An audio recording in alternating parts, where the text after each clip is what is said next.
Covent Free, Connecticut, and today I'm going to talk to you guys about stock market options. I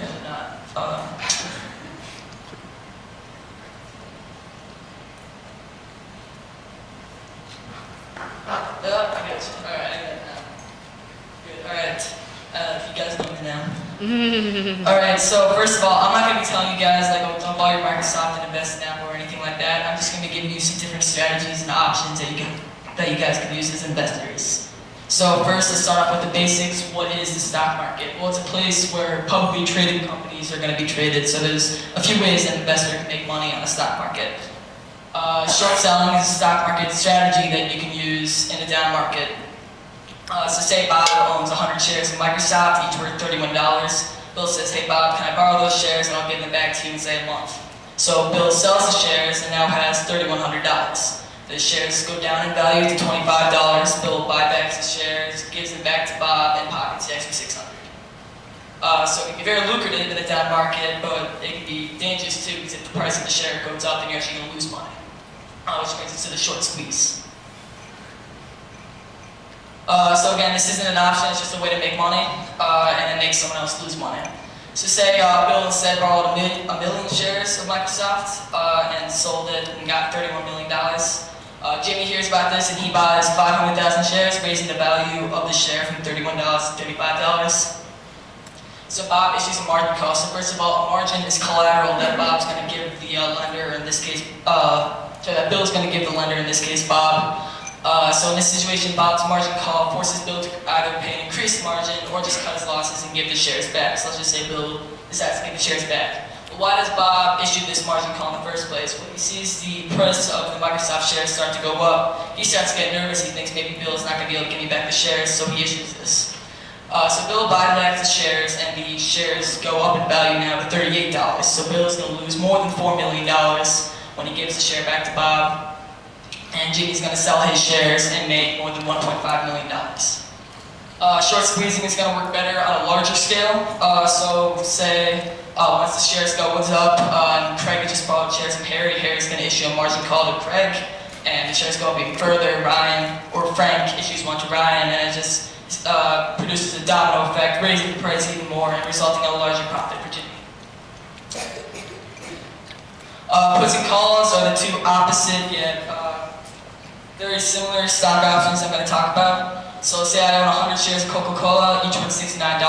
George buys a call from me stating that any time between now and some amount of time, let's say 1 month, he can buy those shares from me for the strike price. It's called $6,900. The strike price doesn't have to be the current value of the share. We could have agreed for it to be $25,000, just whatever we agreed for it to be. So a few things can happen now. Divided the share goes up, George probably will use his call because he can buy it for $69 when it's actually worth more. If it goes down to $65, he probably won't use his call, and if it stays the same, he may or may not. A put, very similar to a call, but also kind of the opposite. So I would actually buy a put from George that I could sell him my shares for the strike price. So here I'm going to be hoping that the price of the stock is going to go down.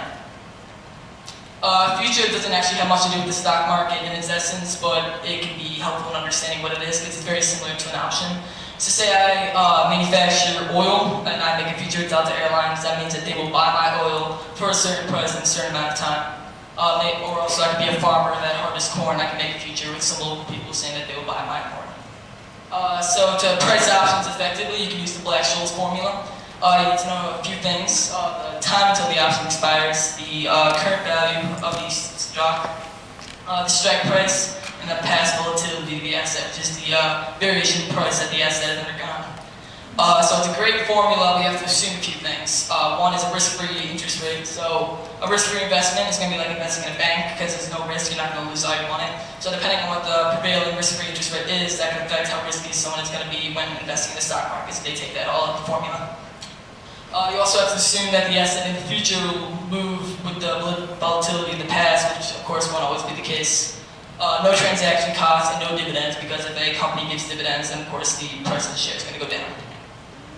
So here we have, this is the graph of Microsoft's share prices over time. This is the dollar value, and this is the price of a put option for Microsoft shares. Unfortunately, I don't have much time, but I can tell you that this kind of mirrors each other. As this starts to go up, this starts to go down, and as this goes up towards $31, this is even below 25 cents a share. So a few key points I want to touch on before we go. One is that even in a down market, an investor still can make money with short selling and puts. Also, anything that you do in the stock market, from investing to options to short selling to short squeezing, is going to have a certain amount of risk to it. Pricing options can be difficult and sometimes inaccurate because you have to assume a few things that may or may not be the case. There are some concepts outside the stock market that can be helpful in understanding it, like futures.